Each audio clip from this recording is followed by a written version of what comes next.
Hi, I'm Joe, and I wanted to teach you a little bit about how to inspect a trailer for the Class A combination vehicle pre-trip inspection checklist examiner. And with the trailer, you can always go back to the tractor and mention things that you missed if you think of them while you're doing the trailer. And the things I didn't mention about the tractor the first time were the things about the wheels. You always have to know something about each wheel on the tractor and the trailer. They're pretty much the same thing.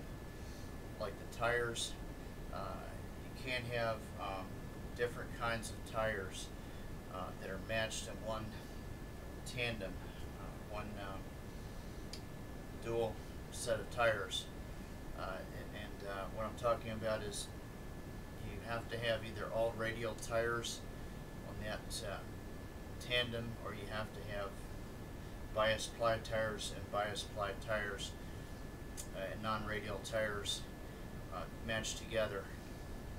And you have to make a serious effort to look between the tires and see that there's no debris between tires, like any stones or any pieces of wood, because it could get thrown up in traffic or something, you know, and you could wear out the tires, break the tires.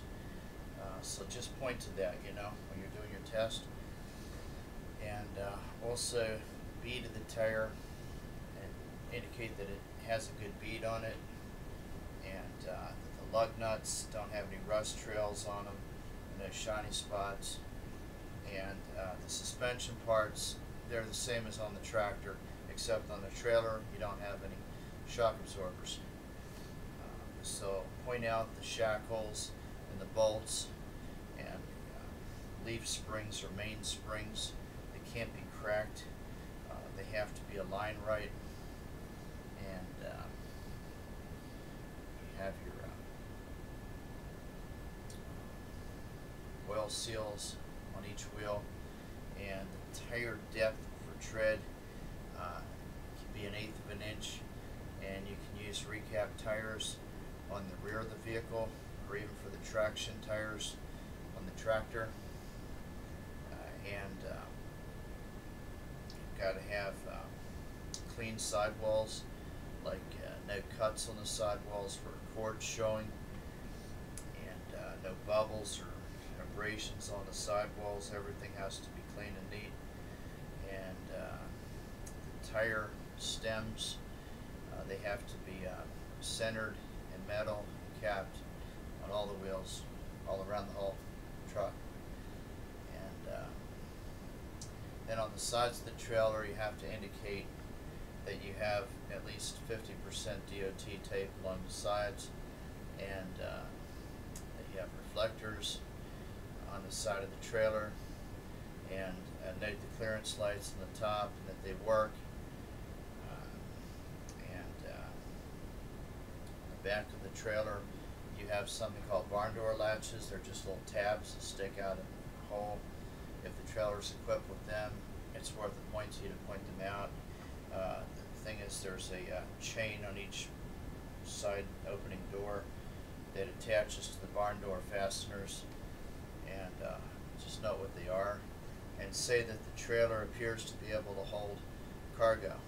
It doesn't have any missing bolts or any missing rivets, and the members of it underneath, cross members, are in good condition, and it has sand shoes, and the lever for operating the landing gear is locked and retracted to where it should be, so it won't swing out and hit traffic. The landing gear is firmly up. And then you have your reflectors. They all have to be there. On the back of the trailer, you have your door hinges. There's cables that hold the door where it should be, and you have your latch for the back door, and the DOT bar or ICC bar. It can't be less than 30 inches off the road unless it's a new one, and the new trailers have 18 inches off the road. And always keep in mind, for the fifth wheel, you have to have your locking lever in place so that the fifth wheel has the kingpin, jaws around the kingpin locked in place, and you need to point this out, put your hand on it, and the fifth wheel doesn't have any cracks on it. And the same thing with the back of the trailer. You can't have those sliding tandems unlocked. The bogey lever has to be locked in place, and then the back of the truck is inspected from side to side, and the only difference between the left side of the whole truck and the right side of the truck is that on the right side there's a smokestack, and that has to be firmly mounted and secured, and you can't have any soot around the connections, but that's the only difference between the right side of the tractor trailer and the left side smokestack.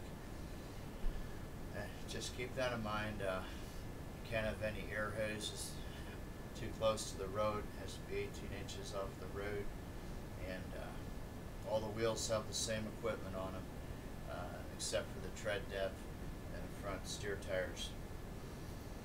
So I hope this will help you. Just remember, brake pads, brake drums, oil seals, springs, air canisters, push rods, push rod distance.